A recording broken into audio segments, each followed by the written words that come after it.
All right, what's happening, everybody? Welcome to G.S.R. Gonzo'S Sports Room, Wednesday, May 17th, 2023. Got a lot going on tonight.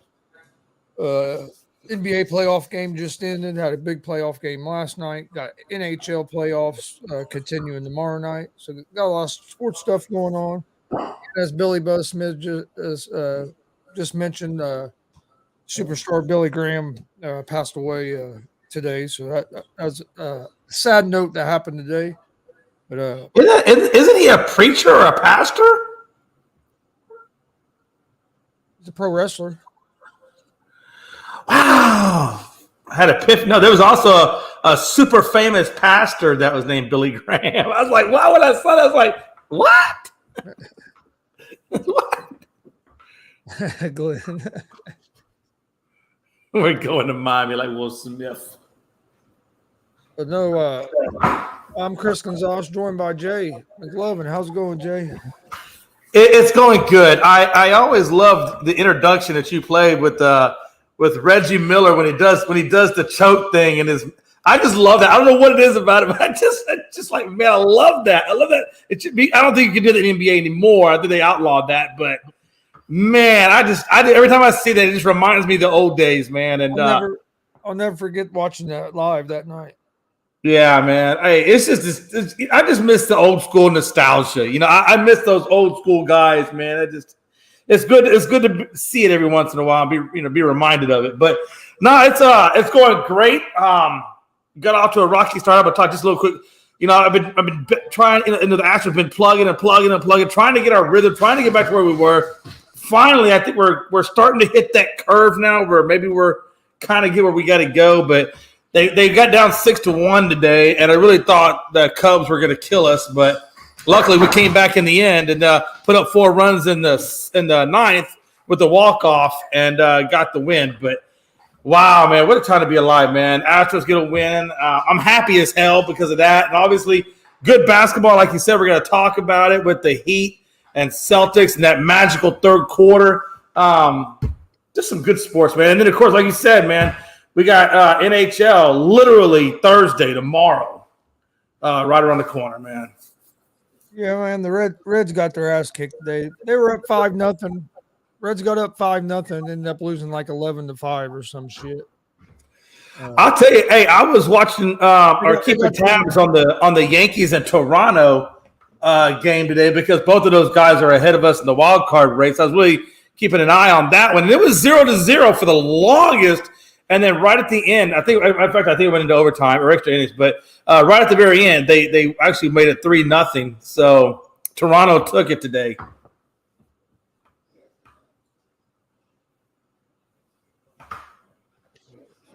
Yeah, Glenn, listen, man. I came home today from church. There it was, and I put some good duct tape on there too, not that cheap stuff. He still gets in the dang. He still gets in the refrigerator. And that's why I said, listen, if your refrigerator looks like mine, you either A, you got a French master, or B, Blue's coming over to eat. Because that dog has no problem helping himself to everything I have, including my electric bill.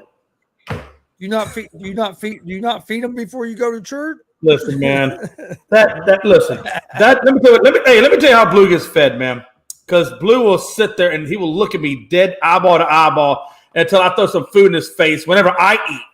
He had 6 cups of dog food plus a big heaping scoop of pumpkin filler for fiber and with chicken broth. That was his first meal. Then the second meal, he had basically a hamburger and a half at lunch, and then I gave him another 2 cups of dog food before I went to church, and I come home and the refrigerator's still open. So you tell me, Gonzo. You tell me if that damn dog don't eat enough. You should have gave him 4 cups instead of 2. I must. You know what? His new nickname is going to be 4 Cups. I'm going to start calling him 4 Cups. Yeah, but anyway, but if you ever need a good sled dog, Blue will happily pull you about 20 feet, pass out, and then let you walk the other 10. Yeah, man, the Reds got up 5-0. Then it was next thing I know, it was 9-5, and I said, forget this. I turned it off, and I think they got beat 11-5. I was like, nah, I can't watch this no more. It's get off to a good start and then just fall apart as soon as we go to our relievers. But why you do?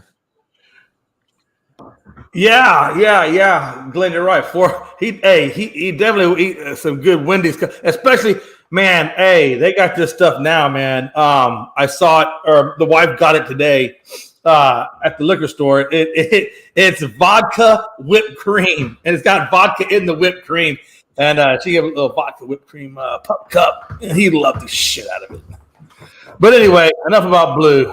Let's where are we starting, Gonzo? Are we starting baseball? Are we starting basketball, football? Where exactly do you want to start? We can start basketball. Oh. That's fine. It don't matter really, but Heat Celtics, we'll start there. Okay, that sounds like a good place for me. The Heat came out in that third quarter and took the game over. After Boston kind of controlled the first half. So man, is it just me, or is there too many times in the playoffs where it seems like Jason Tatum just disappears? I've been saying that. I said Jason Tatum's a good basketball player, but he'll have those nights where he just disappears on you, man. And the good ones don't disappear. The Jimmy Butlers don't disappear. He only took like 5 shots in the second half. That makes no sense. And then I will say his free throw game was on point. He went 11 of 11 at the charity stripe, but from the field goal, he wasn't bad. I mean, 9 of 17. But this is your superstar. But my thing is, he only took 5 shots in the second half. Yeah, that's what I'm saying. This is your superstar. And then turnovers. He committed 3 or 4 turnovers there toward the end of that game as well. A travel, a couple bad passes. It was just like, what are you doing? But and even they were saying it on TV too. But I agree. There's too many possessions where he, in that second half, especially that fourth quarter, where he didn't even touch the ball. What did they say, Gonzo? What was that famous line? If you remember that movie, The Replacements, Gene Hackman was the coach. Keanu Reeves was the quarterback. And his famous line was, winners always want the ball. Winners always want the ball. I'm wiry. And the ball just didn't go through his hands enough. I love that the kicker out there. I'm wiry. Oh, yeah. I'm wiry. Why? And he always had the cigarette. He had the little cigarette thing. He's out there kicking a field goal. I'm like, man, you know what? If that's what it took to get him to kick a 60-yard field goal, I'd let my field goal kicker smoke a cigarette. I don't care. I was afraid. I was petrified. I love that. Think about you, my promised son. Thinking how you did me wrong. I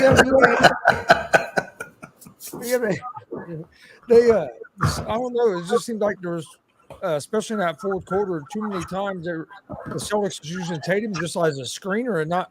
It's like get the ball in his hands. On the other end of the floor, you have Miami, their best player, Jimmy Butler. The ball's in his hands every possession, whether he passes it or what. But no, and then when Tatum did touch the ball, a lot of times it wasn't until like there was 8 seconds left in the shot clock. And I didn't understand what the Celtics game plan was in that second half, but Miami came out in that second half and had more energy.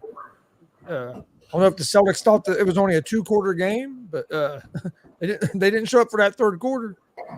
And that's the thing, man. Like when they went into that halftime, right? Like you said, they were suddenly taking the lead, right? Boston was, right? They were up by 2 points at the end of the first quarter, and then they went up by 8 points at the half. But I don't know what it was. It was a tale of 2 different worlds. Because a minute, and again, I'm going to tell you, I told y'all once, I said the edge lies in coaching. The edge lies in preparation. The edge lies in experience. Spoelstra, I know when they went in that locker room, he had his guys ready to go, coming out. And when they dropped that big 40-point, was it 46, I believe it was, something to that nature, third quarter, I think like 20-something, I was like, yep, okay. Now we got a game. Now, of course, then the Boston did try to do something in the fourth quarter, but it just wasn't enough. It was too late. They waited too long. That 25-20 fourth quarter just could not get them where they needed to go. They tried hard. They got it, I think, within 3, and then the Celtics, the Miami Heat stretched that lead back out again. But, again, I'm going to tell you right now, Gonzo, I said it once, I'll say it again. What worries me about this Miami Heat team going forward, I know they were able to scrummage out the game tonight, but I'm sorry, I don't know what that was. 62-40 points were in the paint in favor of Boston. 62-40. And I think that's the big thing for me. Even if they're able to get past the Celtics and make their way into the finals, if they got to go up against a Davis, or if they got to go up against what's the word?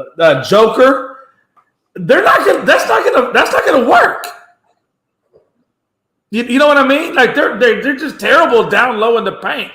The only thing that helped them out was they had great 3-point shooting. They got them at the 3-point arc to the tune of 16 of 31, which is 51%, which is amazing.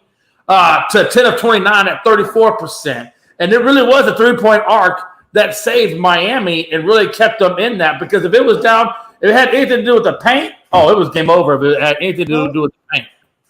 And the thing is, it's kind of reverse of what you would have thought this game is going to be, because usually Miami would have had more points toward the paint from Jimmy Butler with his mid-range and with Adebayo, but in Boston usually it seems like they live on the 3-point line. They usually shoot 43s a game.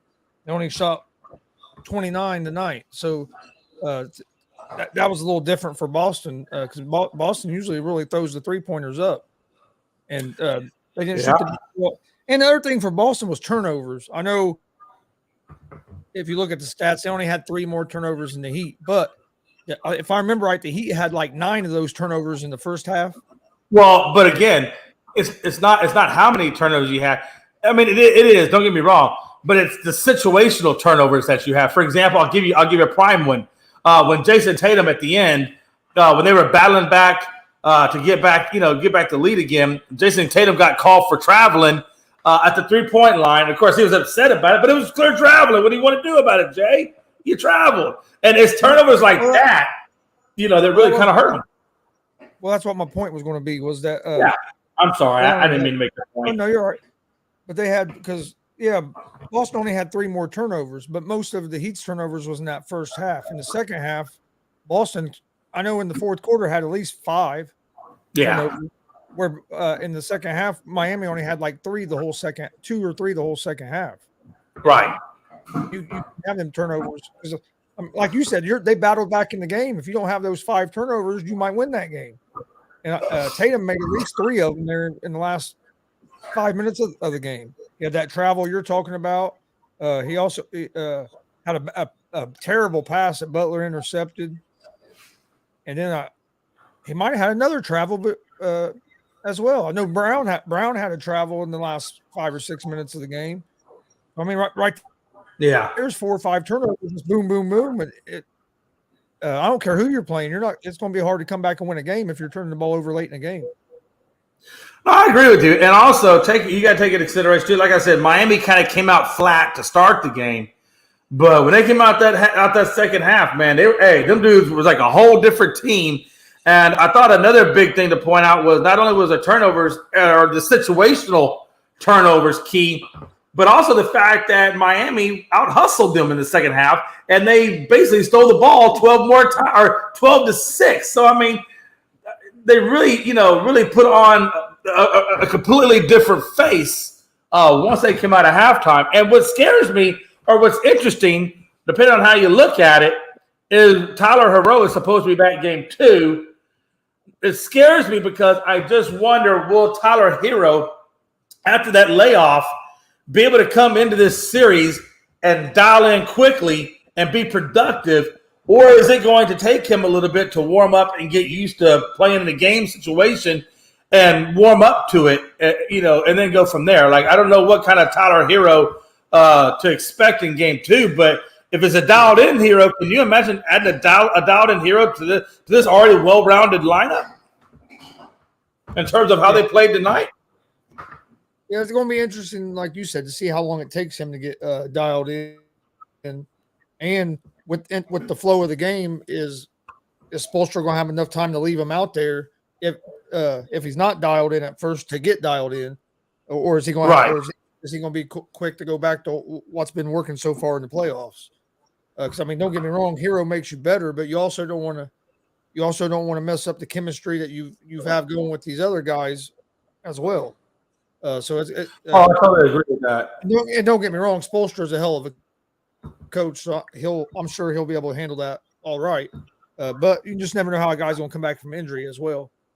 So that is going to be interesting. But for Boston, they got to play with more urgency. They look to me just too lackadaisical in that second half, like kind of like they just expected they were going to win. It's like, no, you got to go out there and take the game, and they didn't. Now you basically are giving up home court.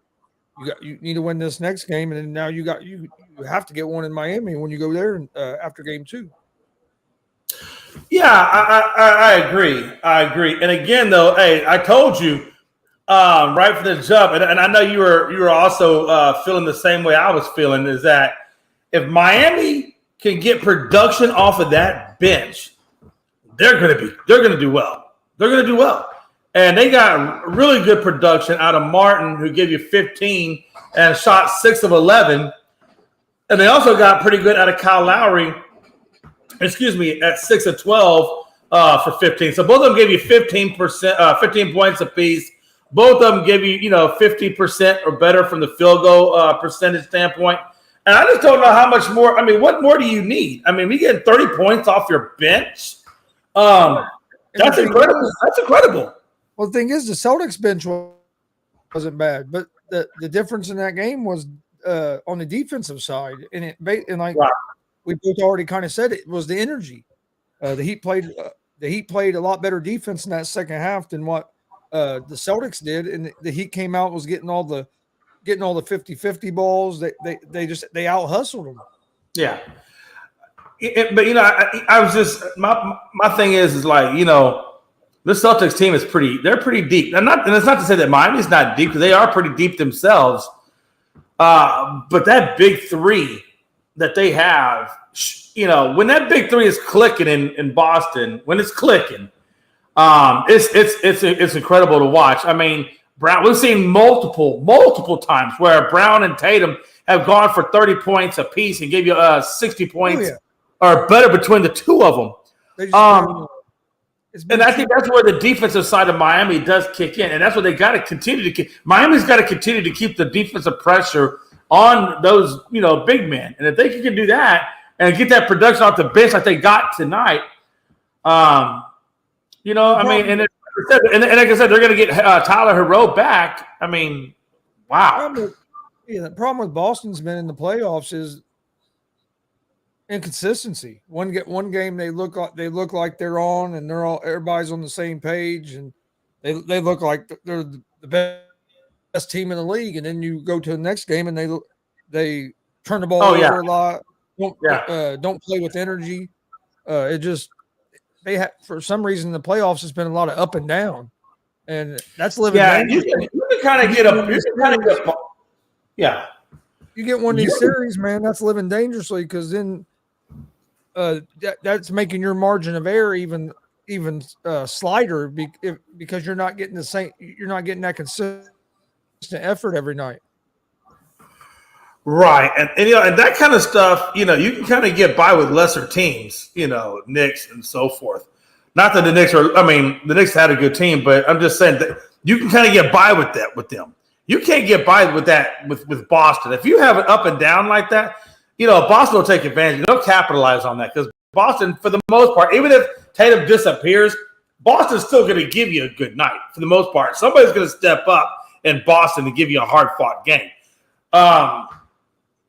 But yeah, I agree. I think Miami has to stay on top, and it's more specifically Adebayo. Great game tonight. 20 points. I think he had 8 rebounds, something like that.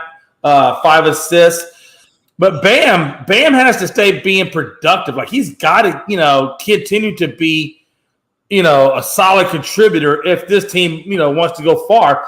And again, what makes me nervous is this team is rolling well and has rolled well without Tyler Herro. They have, and I wonder if when you bring back Tyler Herro, how is that going to affect the chemistry, the momentum, all the things that this team has been doing without him to get where they are? Yeah, I just think Boston has to. I think Boston has to play more consistent, or they're going to be in trouble. And again, if you look at the way they're shooting, they're giving you 51% from the field. It's not like these guys are not, shooting but they didn't the ball. But again, when you look at to me, the big difference maker was at that 3-point line. The 10 of 29 for 34% to 16 of 31 for 51%. Well, that was a big difference. And then the other big difference. Wow. Again, hey, we may see a Miami team game 2, that shoots 48% or 46% and 28% from the 3-point. Like you said, because they're inconsistent. And really, both of them are like that. You just don't know. Both teams are. And you just don't know. The other bit, the 3-point shooting was a difference tonight. Another big difference was just effort on the defensive end. You can't give up 40 points in the third quarter and expect to win a playoff game. Right, and that's really where it comes down to.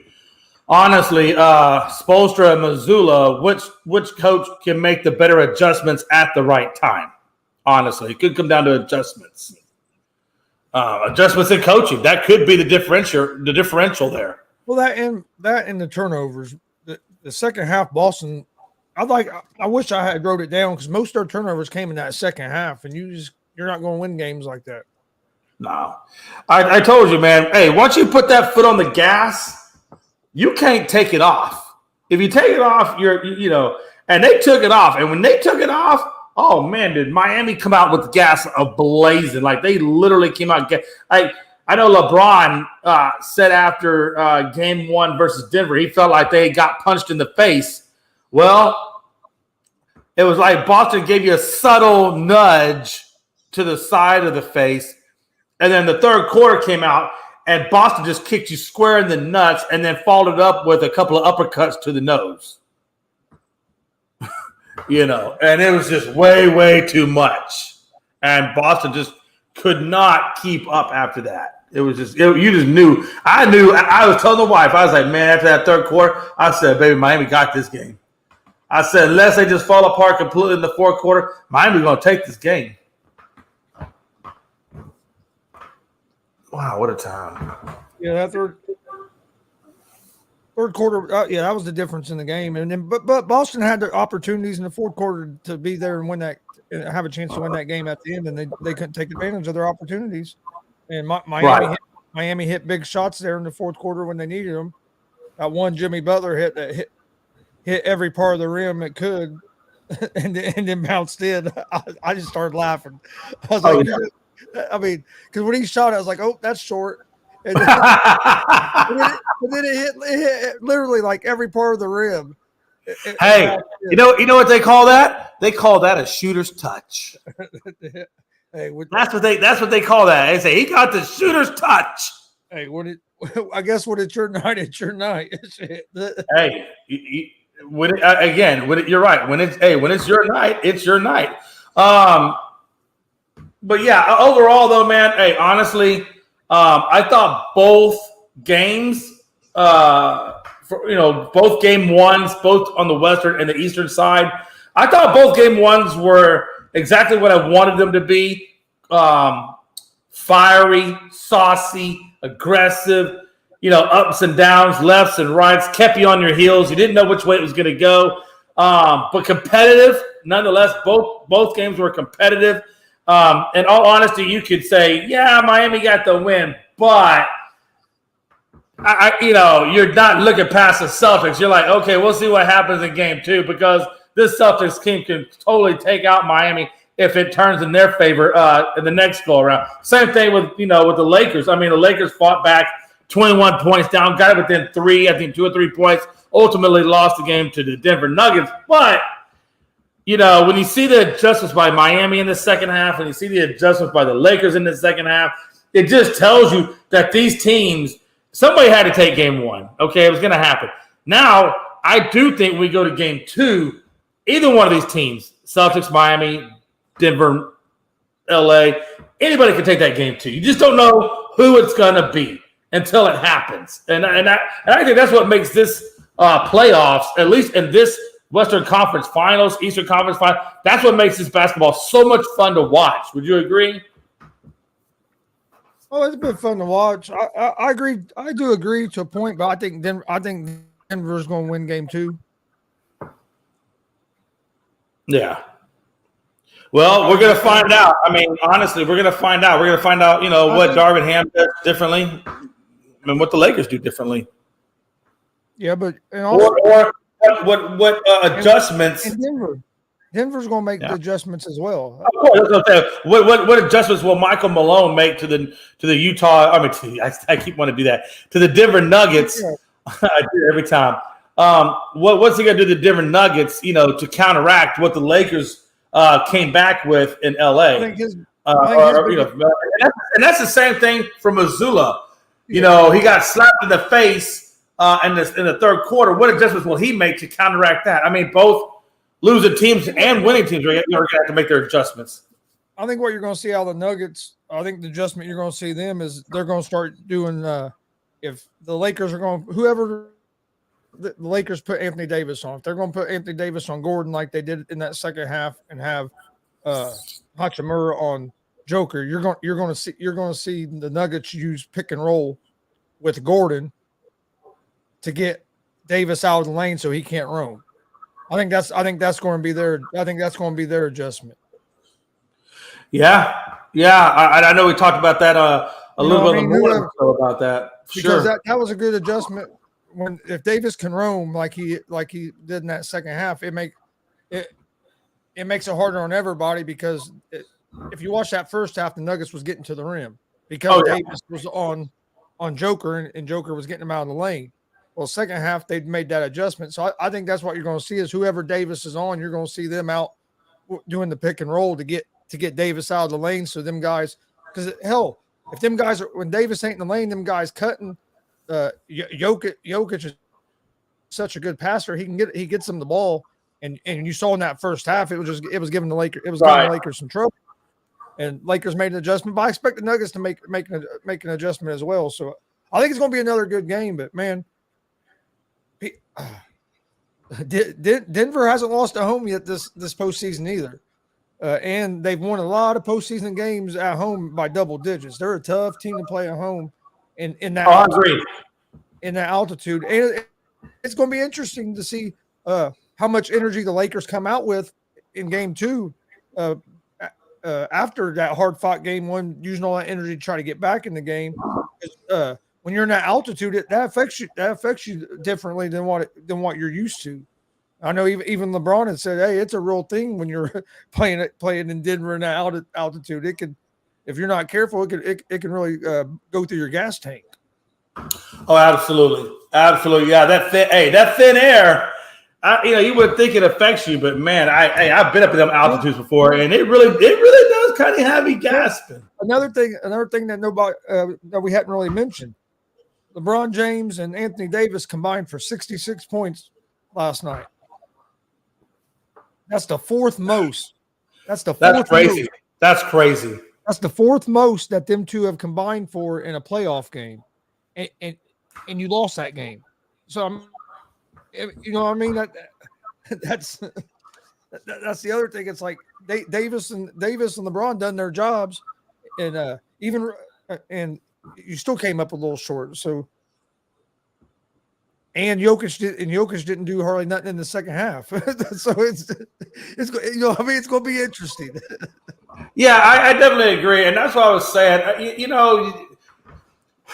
got two superstars, but again, when you got a guy like, and I've said this earlier, and I know Frankie is probably tired of hearing me say it, but when you got a guy like D'Angelo Russell not giving you, what you need.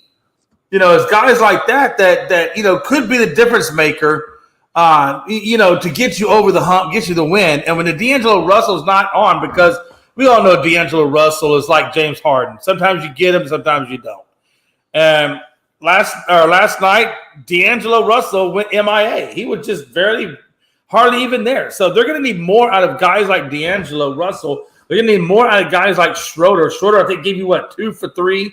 So, again, he didn't touch the ball too much. But these are guys that you got to have points out of. It can't just come straight from Bron and AD. They can't do it all by themselves. And not that AR-15 didn't contribute his 20-plus. I mean, he was there too. Let's don't discount him. But and I think Hachimura gave you, I think, like 17. I mean, there were guys that were producing. But when you got a Lonnie Walker that barely is giving you anything, D'Angelo Russell's barely giving you anything, Schroeder's barely giving you anything. Between those 3 guys, had they done their job, they probably could have beat Denver, honestly. But when you look at all the missed opportunities that they didn't take, well, it is what it is, and Denver got it. Yeah, and Denver has to play better. They played good defense in the first half. They didn't play good defense in the second half, and they got to play better defense. I think they came out after that first half and just kind of thought the game was pretty much over, and they didn't play defensively. They didn't play near at the intensity on the defensive end during that second half of that game as they did in the first half, and they got to keep that level of energy the whole game. Yeah, absolutely. So I guarantee you, man. I think tomorrow. Correct me if I'm wrong, but is it tomorrow that we get the Lakers again, or do they come back? Yeah, it should be tomorrow, correct? Tomorrow. Yeah, it's tomorrow. Yeah, so tomorrow we get the Lakers, and then Friday we should come back to this Miami Heat.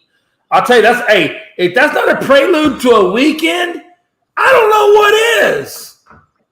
I mean, you get hockey and basketball playoffs heading into the weekend, plus baseball. Man, I'll tell you, man, it's a good weekend. They play 8:30 tomorrow night. Yeah, hey, listen, and we'll get to that in a minute, but Jimmy Buckets, baby. But Carolina's our NHL game on tap for tomorrow, so we got Carolina versus Florida, and I was looking at that Florida. I hate to tell, and next time I talk to Logan, which will be tomorrow night, I'm going to tell him I think maybe that Florida might take that game 1.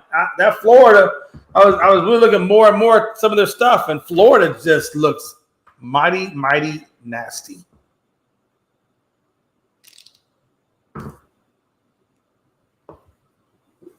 Billy says, "Go Vegas."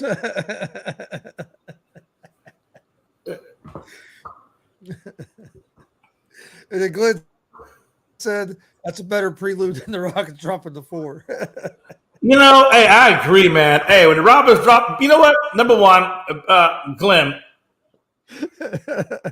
Look, with all due respect, I'm thinking of a number between 1 through 5. If you could imagine what number that would be on my finger. And secondly, Billy, same thing to you too. Go Stars. Gosh, man. See, now all these Vegas dudes are coming. And the only reason they're saying Vegas is because of Tony. Seriously. Like, these dudes don't even watch Vegas. They know nothing about it. They can care 2 shits about Vegas any other time than when they're playing against Dallas Stars and me. Because I know damn good and well Glenn, Billy, hell, I bet even Sandro Arroyo Sanchez is even in the mix. All of them are teaming up with Tony in a secret group chat. And they say, yo, listen, every time you see Jason out there on a podcast, you just go out there and say, go Vegas. Just say, go Vegas. Glenn said that would be 3. I'm just saying, man. Hey, I promise you. And if they could get Hypocrisy Jones, might be the 4th. Hey, I watched my boy Hypocrisy show earlier today. Earlier this evening, I was watching Hypocrisy show. Him and Hollywood House. Go check them out if you haven't checked out. Go check out In Your House. You can find them Facebook, YouTube, Twitch. They got a great wrestling podcast going over there. If you're a pro wrestling fan, definitely go check them out. Yeah. Hey, let's you know what I thought was interesting? When I was, scrolling through some of the news today. What was you scrolling? And scrolling through the news, baby. Scrolling through the news. Wow. Oh, wow. Hold on a second. I just seen this. Apparently, the Milwaukee Bucks are going to interview University of Houston coach Kelvin Sampson for the head coaching job. Now, I will tell you, Gonzo, that might be a damn sexy pick for them to bring in. Now, he's going to be jumping from college to the NBA, but wow, man. I've always loved Kelvin Sampson at U of H. He's done a really good job with that Cougar program. You know what I mean? As long as you keep Kelvin Sampson away from the phone during periods he's not supposed to be contacting players, you'll be all right. Hey, man, damn, son. Why are you out there spewing negativity? Let me tell you why. He coached at IU and he got in trouble and got sanctions and stuff because he couldn't follow the recruiting rules. So he goes to Houston, follow the recruiting rules, and now he's great. He couldn't stay off the damn phone when he would. No, all honesty, I liked Kelvin Sampson as a coach. He was doing a good job at IU, but at that time he couldn't stay off the damn phone during periods he wasn't supposed to be on the phone. He wasn't supposed to have contact with players, and he was having contact with them anyway. And then, of course, he got in trouble and all that, and they ended up getting rid of him. But no, as a basketball coach, I loved Kelvin Sampson when he was at IU. I just had to give you a little shit because you know what? You know what the problem with IU was? Houston was smart enough. They told Kelvin that he got his phone confiscated before every game. See, that's what IU needed to do. They needed to take away his damn phone. He ain't got no problem. We're talking about practice. We're talking about practice. Practice. Well, he got in trouble. I forget at what school. It was before he went to IU. He got in trouble. Then he came to IU and got in trouble. It was like, dude, you just got in trouble for that. but he is a good basketball coach. I still think they made a mistake getting rid of Budenholzer. But hopefully it works out for him. I think Sampson could be a good coach in the NBA. Oh, absolutely. I think he could get the players to buy into his system and stuff. But I just still, when you have a coach like Budenholzer that was having that kind of success, to me, oh yeah, absolutely, to get rid of him was just stupid. But hey, watch this, Becky. What did you do now, Becky? For those of you who don't know, Becky Hammonds, she got suspended. The NBA, the WNBA, levied down on them. She gets, I think it's a 2-game suspension without pay.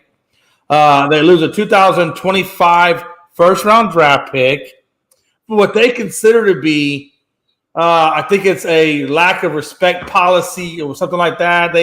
For the league and player policies. I wrote it down. There's actually there's a technical description of it. I want to make sure I quote this right. Let me see here. Yeah, here we go. They allege that she was okay. It was tampering, wasn't it? Oh, there it is. So it's called violating violating league and team respect in the workplace policy. That's the technical definition. Violating league and team respect in the workplace policies. Now you're saying, well, what the hell does that mean? So let me tell you what happened. Supposedly,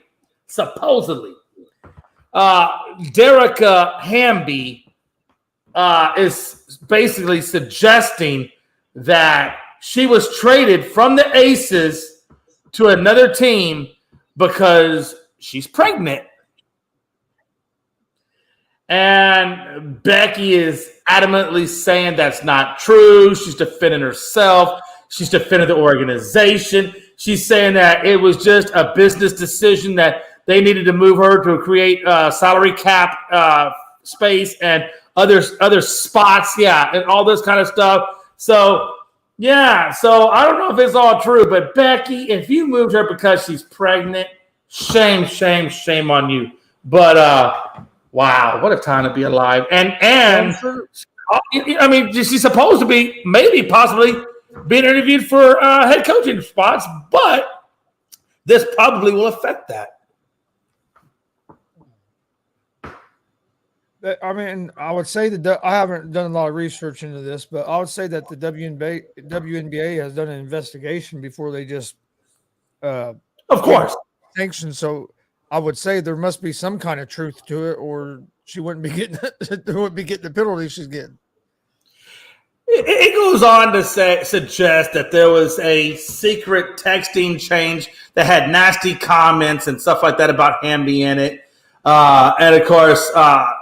Becky Hammon is saying that that's just not the case, that there was no quote-unquote text chain of any sort, and that she thought her and Hamby were on good relations, that her and Derica had no beef, no ups or downs, that they were good to go. And all of a sudden, this just kind of quote-unquote comes out of nowhere. She's saying that basically because she got traded, or Becky, I think, is basically hinting that because Derica got traded, that she's using this against them. I mean, it's just a he said, she said kind of thing, which is interesting to me because you're right, Gonzo. I think the league must have found something concrete because I don't think the league is going to suspend Becky Hammon or take a draft pick away from them if there was not some evidence, concrete evidence behind it. You know what I mean? Yeah. Wow. Oh, Becky. No, I agree. Becky. There had to be some kind of evidence that made her that wasn't right for her to get a suspension. I'm just saying. And in all honesty, man, look, this woman was up for head coaching jobs. I mean, they were talking about bringing her in. I know Toronto specifically was talking about bringing her in. And why wouldn't you bring her in? She comes out of the Popovich tree. She's top of her game in basketball when she played. She gets her first WNBA title year one, and you're not bringing her in for an interview? What?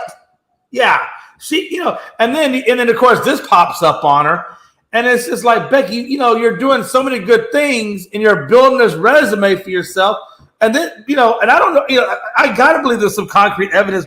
Because, like you said, like me and Gonzo said, they're not going to lay these sanctions without some sort of evidence to back it up. And Becky, if that's the case, which I believe it is, what are you doing?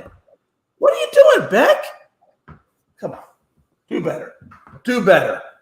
We got Becky Hammond getting rid of people because they're pregnant. We got John Morant waving guns. I mean, and we just got all kinds of shit going on in the sports world. And then you got Domingo Germán. I think it's Germán. Domingo Germán. The picture that says, "What, coach? There's nothing sticky about my hands.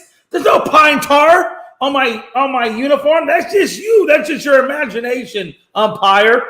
By the way, for those of you that don't know, this is not the first time Domingo has been found with a sticky substance on his hand.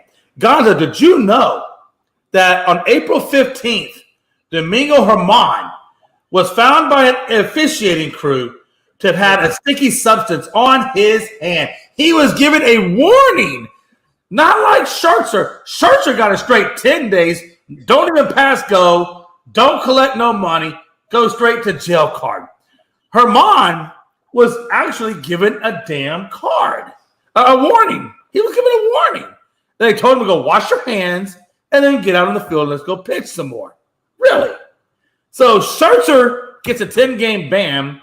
Germán gets a warning. Now, the interesting thing about it is on the game against the Blue Jays not too long ago, a couple of days ago, where he got ejected when he came out in the fourth inning, the same umpire crew on April 15th that gave him the warning was the same umpire crew that ejected him out of the Toronto game with the same sticky substance.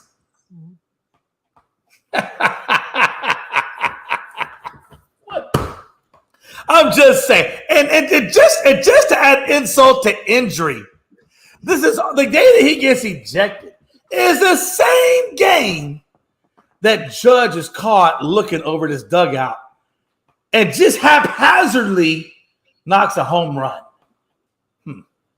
Coincidence? Sign stealing? Hold on. Coincidence?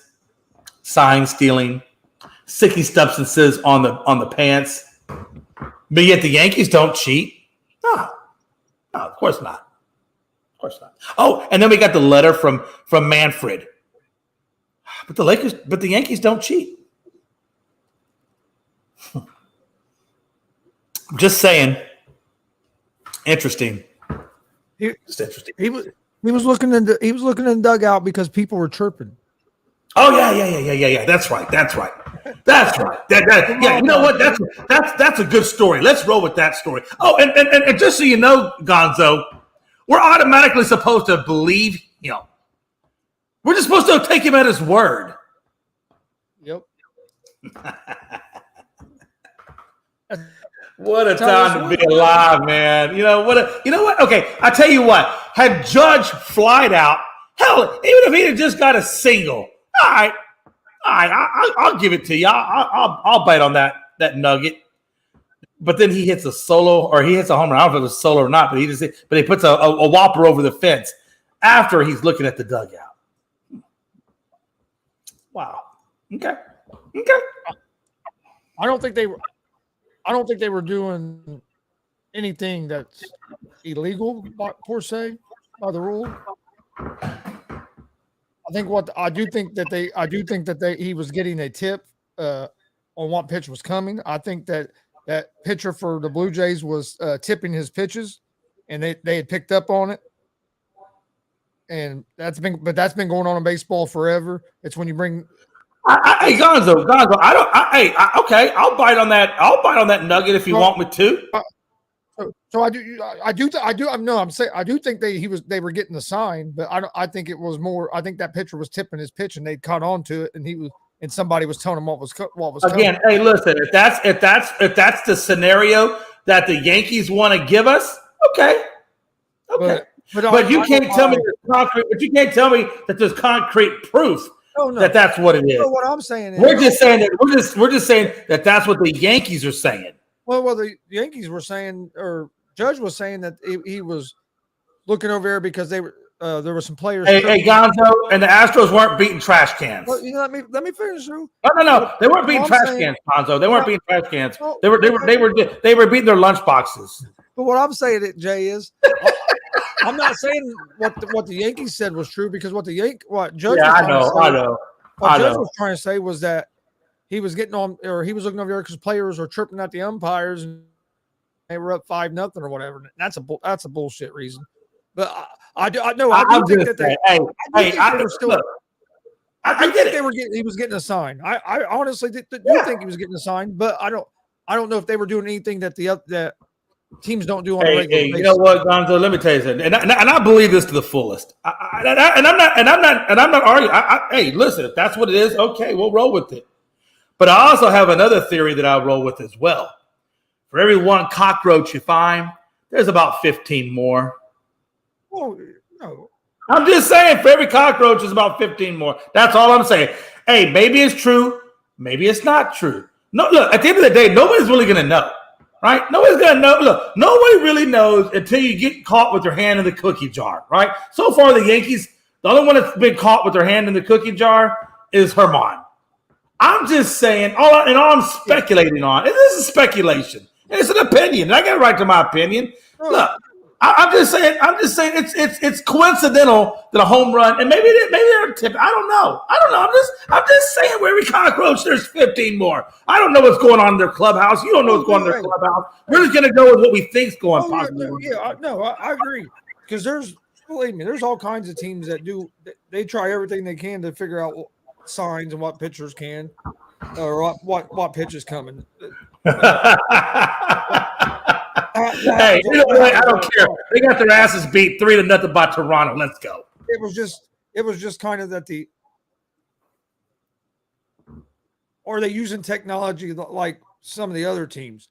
We don't know or did, and we don't know for sure if they did or didn't. And like you said, we'll never know. But like you said, there was also you got that letter that nobody's ever got. Nobody has ever really known what came of that letter. So I mean, there's been different things. I did think it was funny that both these things happened within like a day of each other. I thought that was funny. I'm just saying. But Herman, I just you can't be very smart if you know you're going to have the same umpire crew that you just had some trouble with a month ago. You know you're going to have that same umpire crew and to do the same thing again makes no. I mean, you can't be very smart. You know they're going to check that they're going to check you. At what level? Okay, let me ask you a question. At what point do you, number one, look at your uniform and say, you know what? There's an awfully weird looking stain on my jersey and on my pants. If I go out there right now with this stain on my jersey and my pants, and this is the same crew that gave me a warning, whether there's sticky stuff on my hand or not, the fact that it's even on my uniform is enough to basically get me ejected. And by the way, he did get a 10-game suspension for it.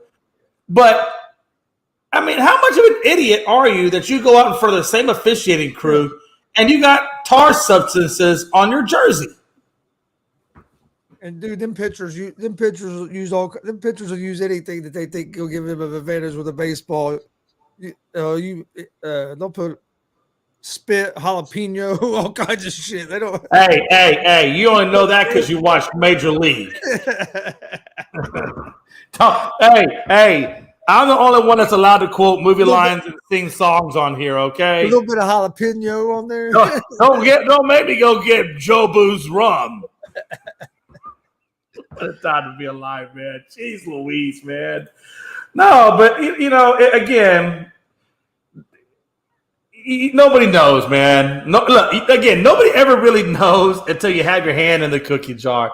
And right now, the Yankees, they're kind of flirting with the jar, but they haven't gone all the way into the jar. Maybe they kind of snuck out a small cookie, but they haven't gone all the way. So they might have. This might not have got caught yet. Yeah, that's my point. That's my point. I know we talked about this earlier, but and I know Dustin kind of. Yeah, go ahead. Real quick before you go there.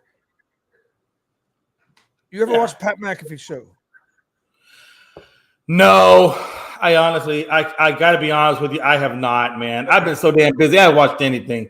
But I do know I have. Well, hold on. Let me rephrase that. I have watched Pat McAfee's show. I just have not watched it lately. Okay. Well, reason I ask is that he just announced that he's going to ESPN. His show is. Really? Well, I kind of figured that. Why would it not? I mean, ESPN. He's got a good following. Well, that's not. Yeah, but.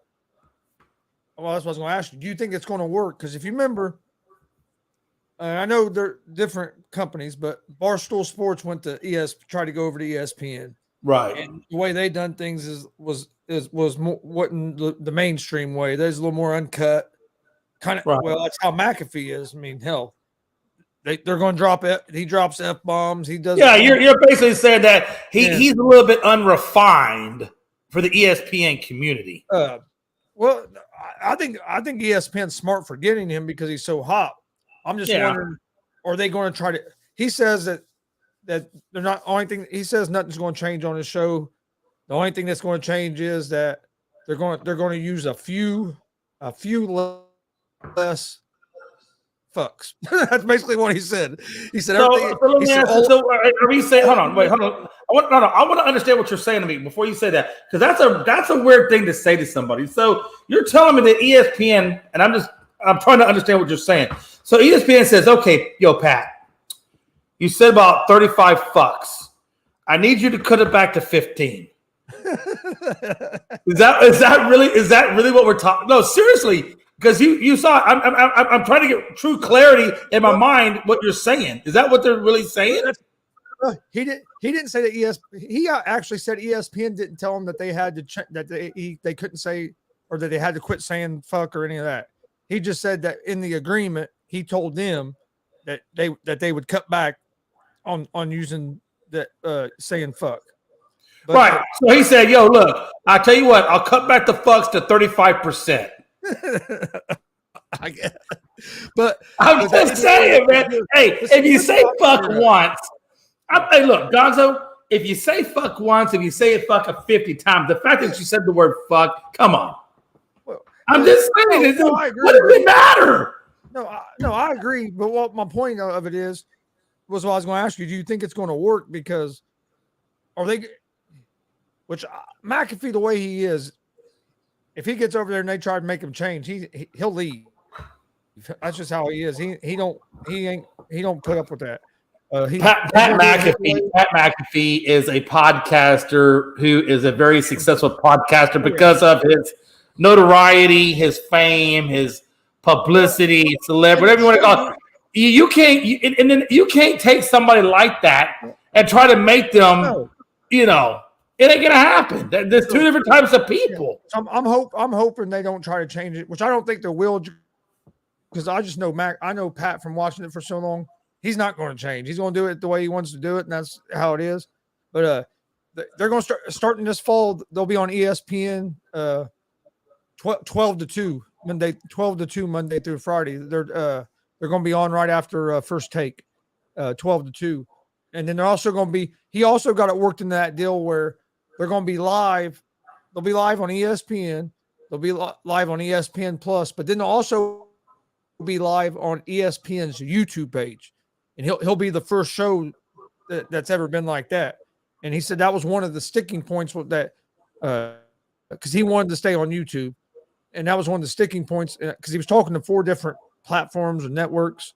And I guess that was a sticking point with a couple of the other networks. It was because he, with their like advertising deals and stuff, it was a hard thing for them to let him do the still be live on the YouTube. But yeah, he's going to be live on YouTube as well still. So he's it's a licensing deal. So I mean, he's still going to be doing the show from Indianapolis, Indiana, but now it'll air on ESPN as well. I just hope they don't try to water him down. I don't think he'll let him, just because of the way he is, because he's really he's kind of like the Howard Stern of the sports world. You know what I mean? Oh yeah. I know. Yeah. He's the guy that's breaking through, doing it kind of against the grain, not doing what everybody mainstream was doing. That's how Howard Stern was when he first got doing just the radio stuff. So I've always been a Mackey fan, but I didn't know how much you'd followed. I was wondering what you thought about him going to ESPN. But. Wow.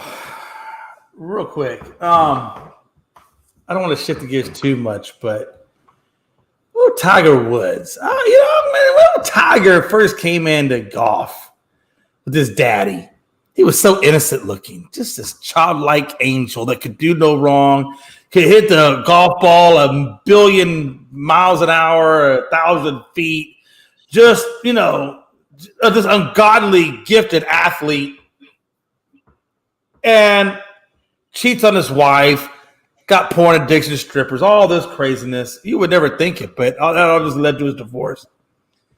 Then he goes and has this relationship with this lady. Her last name is Herman, and she's got some business dealings with him. Whatever, they decide they want to go into a relationship.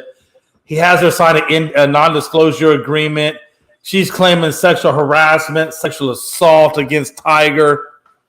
What's so Tiger up to that he needs an NDA? Because he doesn't want whatever it is she wants to say or prove about him. Just say it. Tiger, what are you doing, Tiger? Yeah, I saw a little bit about it. I'll be honest with you, I didn't even give it much eyeball time. I kind of saw it like we already went through this once with Tiger.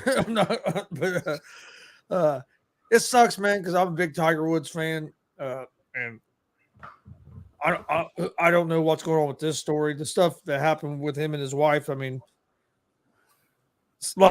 I'm just saying, like, it was so innocent when he first came into golf. And a lot of people buried him for that. What happened with him and his wife, but I don't bury him too bad on that because that's stuff that happens every freaking day.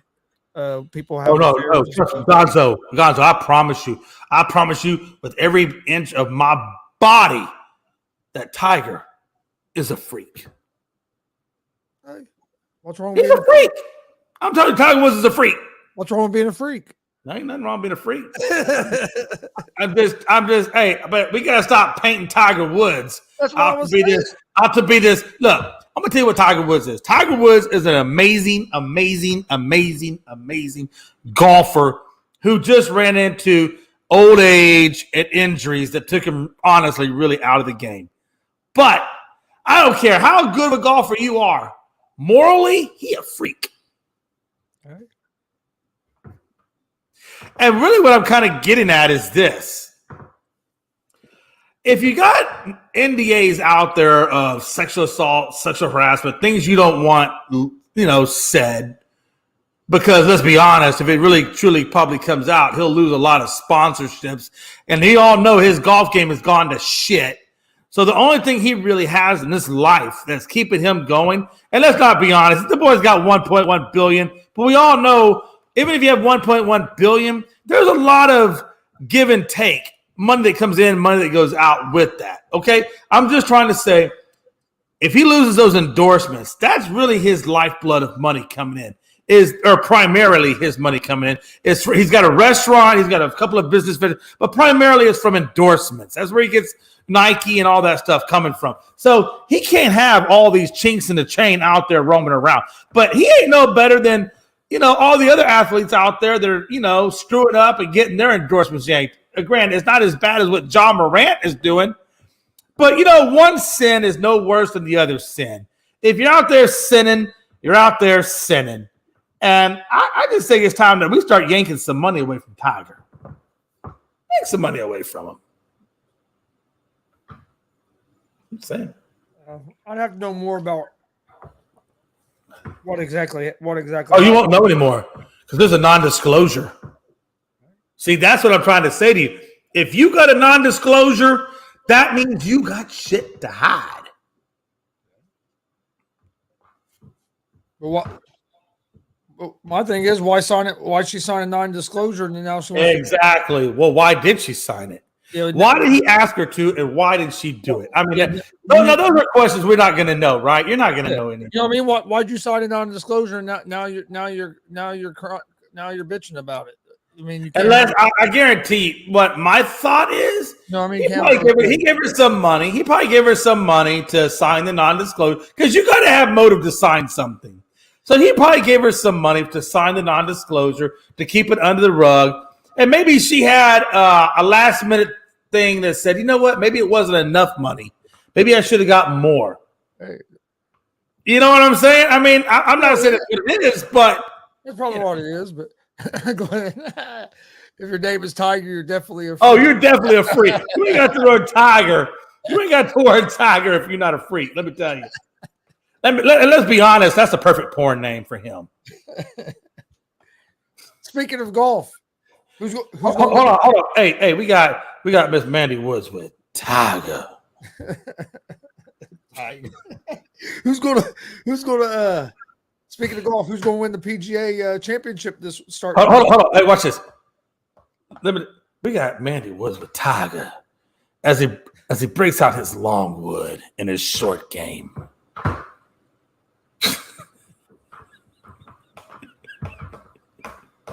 That is 3 wood or his 4 wood.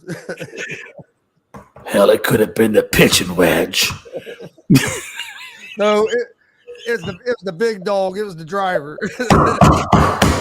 He gave her the 1 wood, the big dog with snake eyes. Who you think's gonna win the PGA championship this weekend? Do you watch golf? I'm sorry. I was laughing too hard. Golf. Yeah. That actually, correct me if I'm wrong, but did they suspend the day 1 coverage of that because of frost or something like that out there on the surface? Oh, did they supposed to start tomorrow morning? I don't know. I remember specifically seeing something about it. And I don't know if they got suspended, but I know there was an issue with the weather. Oh, I'm about to look up. Yeah, because it's supposed to start tomorrow. It's supposed to start tomorrow morning, like 7. And again, I mean, it was earlier, but I'm pretty sure I saw something about. I might be wrong, but I'm pretty sure I saw. Either way, I guess we're going to find out one way or the other. We're going to find out tomorrow when it does kick off, right? Who you have a favorite that you think might be going to win? I kind of tend to like Jordan Spieth. I kind of like his game a little bit. But honestly, I have not seriously watched golf enough to really give an educated answer. I know Justin Thomas is defending his PGA title, championship title. But I've always thought Jordan Spieth was a pretty good golfer. I don't know, man. Honestly, I don't know enough to give you a qualified answer. I'm going to go with Jordan Spieth just because he's the one that I kind of know the most, and I like his game. He has a pretty good game. But again, Thomas is the defending champ, so I don't know how much you know about golf. I guess for me, the better question would be: do we think Thomas will be able to defend it and win back-to-back PGA championships? I don't know if Thomas will. I gave out two picks that I liked. One was John Rahm. Rahm has won four tournaments already this year on the PGA Tour. One of them being the Masters. He's ranked number 1 in the world right now. He's been on a roll, hitting fairways, and then his iron game has been on point. Justin Thomas, I did give him out because for one, he is the defending champ, but he's at plus 3,200, so you can get him at high odds. He's not a very big favorite. His putting, he's struggled putting the ball here so far this year. I think if I remember right, he leads the PGA in 3 putts. You're not going to win many tournaments 3 putting. But if he can get on this weekend, he's capable of winning. I mean, he has that kind of ability. Same thing with Spieth. I like Spieth's game. I think it's pronounced Spaeth. Well, however you Spaeth, Spoth. Oh no! If you're correcting me on Utah Nuggets, I'm gonna. Hey, real quick though, I just saw on here it says I didn't even realize he had a wrist issue, but it says the wrist is good ahead of the PGA Championship, so I guess he's good to go. And another guy that I think of too is Koepka. Obviously he's the one that choked at the Masters. But Koepka, could this be where Koepka takes revenge at the championship because of the choking at the Masters? I think it's pronounced Koepka. I say Koepka. He probably is. I don't. He's got a weird name, man. Koepka. Can we go? I'll meet you in the middle. No. I'll meet you in the middle. Let's call him Koepka. No, he's one.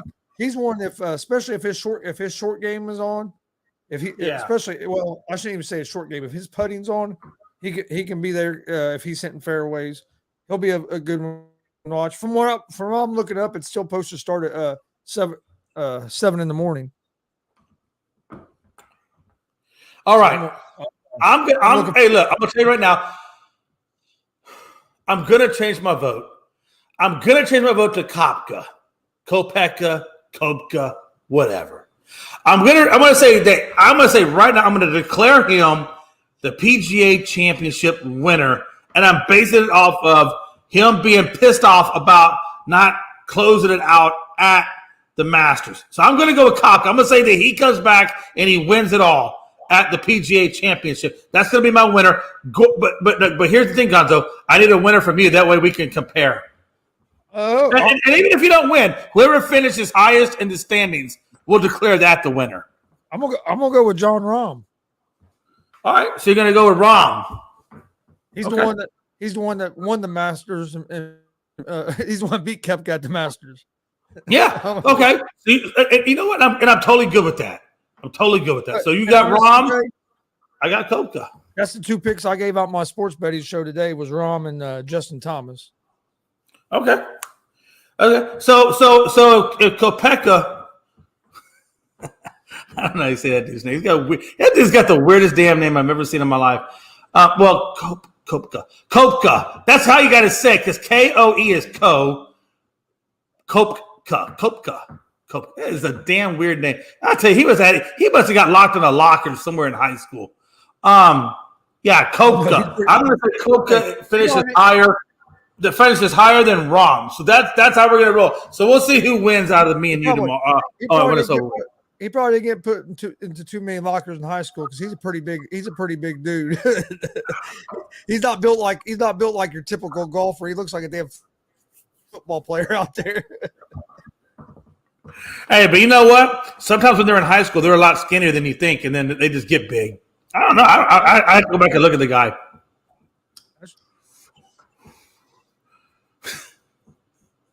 That's true. He is pretty big. But that's it. That's who. Okay, so I got Kopka. You got Rom.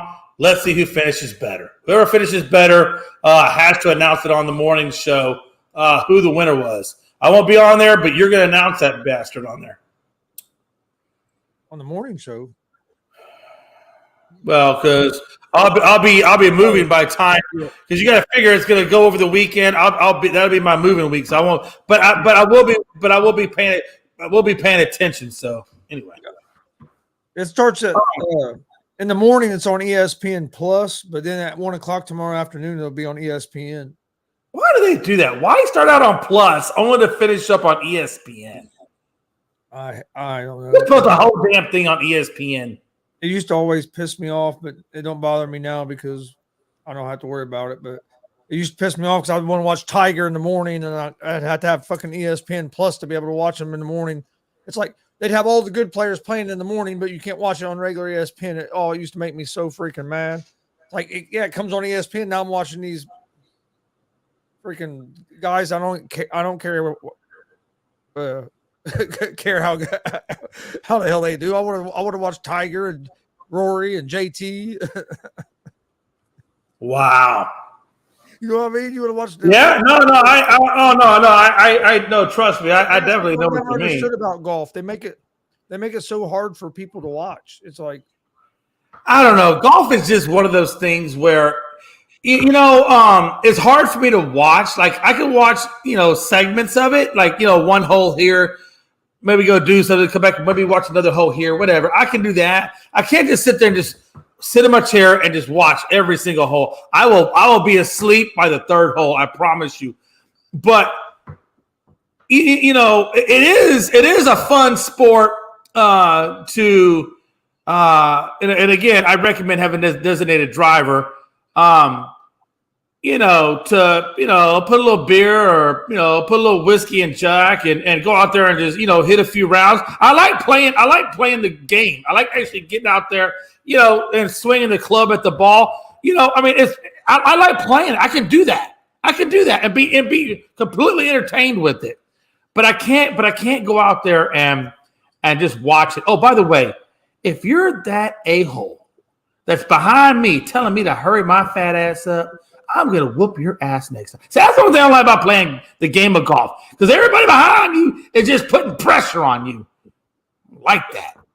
It's like what golf feels like when you're actually playing the game of golf and you got people behind you, because you're like in this wave of people as you're going through, right? Playing the game of golf is like going to the urinal for a drug analysis. You know how that lady looks over your shoulder like, "Hey, are you done yet? Did you produce? Are you good?" I hate that. I hate that feeling. I want to go out there and be loose. I want to go out there and have fun. That's why I can't play no more. But when I did play, we'd go a lot like after work during the week when it was like 4 or 5 o'clock in the evening. Yeah, there wouldn't be as many people out on the course. If you went like during the week instead of going on the weekend. We try to go when the course was a little deader, so we didn't have to worry about that. Because, if you're not very good at golf, it takes you longer than somebody that knows. How do you get good at golf unless you play? Yeah. Like you gotta play. Yeah. Hey, look, hey, guy. I know you can drive the ball 1,000,000 feet. I know I hit line drives on the ground. Yeah, I can't. But cut me some slack. Shit. Oh no, I understand what you're saying. Well, we actually real quick, we was playing. Man, this has been about 4 or 5 years ago. Yeah, I ain't played in like three. Yeah, because that's been about 2.5 years since I started having all my issues. But anyway, we me, my son, my uncle, a couple other people, we all went and played. And it was like we went on a Saturday morning. We got there like at 10 in the morning or something, 9 in the morning. And this place is is just packed. Yeah. Well, we even like, I mean, hell, we knew like we had a bigger group and there was somebody behind us we saw and they were just like one of them. So we let them, I mean, we stopped and let them go ahead and play through so they didn't have to wait on us. Well, we get through about three holes and we see somebody in a cart and it's the guy running the course. Come out there, hey, I need you guys to try to speed up. I got all these people waiting behind you. I'm like, dude, we played another 2 or 3 holes, another 2 holes. And he comes out there, gave us some of our money back and told us we could go over to the par three course, the smaller course they had. We could play as many rounds over there that day that we wanted. So he basically gave us our money back and moved us to another course because we were too slow. Yeah, they call that the marshal. When the marshal comes out there and says, "Yo, listen, guy, look, hey, make eye contact, make eye contact." But like I told my uncle, you don't get your ass moving faster, I'm gonna send you to the kiddie pool. Like I'm gonna send you to the kiddie pool. Like I told my uncle, I said we should have told him no. We should have kept playing. Should have been like this. Hey, it would have been different. It'd been different if we was out there messing around. You know what I mean? But we were playing just because we're not very good, and it took us a little bit longer. He's like, excuse me, sir. Oh, excuse me. You suck so bad that I literally have got to give you your money back. Because when he came out there at first, I was like, no. He goes, I'll give you guys half your money back. Wow. You suck so bad. I'm willing to lose my profit, let you hang out, cause distrust, and then give you your money back. I looked at him. I said, first, I'll give you half your money back. And could you guys go over there? At first, I said, no. I said, we paid to come here and play just like everybody else, just because we're not as good as these people behind us. And my uncle's like, just calm down. So we ended up going over, but hell, we ended up playing like that was a 9-hole course over there, the par three. And hell, we ended up playing it like three times that day. So we ended up playing like 20-something holes of golf. So I mean, but yeah. Oh, dude, I was. Hey, listen, let me tell you something. You know you're bad. You know you're bad at golf. When somebody says, "Hey, how long did it take you to play a round of golf?" About 45 minutes to an hour. Play 18 holes. How long did it take you? Well, man, let's see. I got there about 7. They opened about 7:30. Got on there about 8. My tee time was at 8. I finished about 10 o'clock in the evening. That was the only time we ever. Hey, watch it, guys. Let me tell you about hold on. Let me tell you. Let me just very fast story. And I'm gonna end it. I'm gonna end the golf. I'm gonna get my golf session on this story and this story alone. This just tells you how bad it was for me. My dad said, "Jay, you want to go out there and how to play golf?" I said, "Sure, Dad. I'll go out there and how to play golf. I don't have any golf. Well, that's okay. We're gonna share. We're gonna we're gonna share golf clubs." I'll be like, all right. And we go out there, we play. And about the third hole, Dad be like, "Yo, Jay, you seen the putter? What's a putter?" "Yeah, the thing you hit on the green." "Oh, I think I left that son of a bitch." Bro, by the time we got done, man, my dad had 2 clubs. He had 2 clubs, and I lost about 15 golf balls. My dad was so pissed. He said, "Jay, number 1, you're going to pay for those clubs. And number 2, I'm never taking you golfing again." Well, that was the first and last time Jay ever played golf with his dad. After that, I just learned how to play on my own. I've left the club on I've left my sand wedge laying on the side of the green before, or my pitching wedge. I'll hit a shot, walk up there, and I'll lay it on the ground and use my putter and forget to pick it up. But I wasn't no good. I wasn't real good at it, but I used to love going and playing. Just like I said, now hell, I try to swing a golf club, I fall and breaking neck probably, but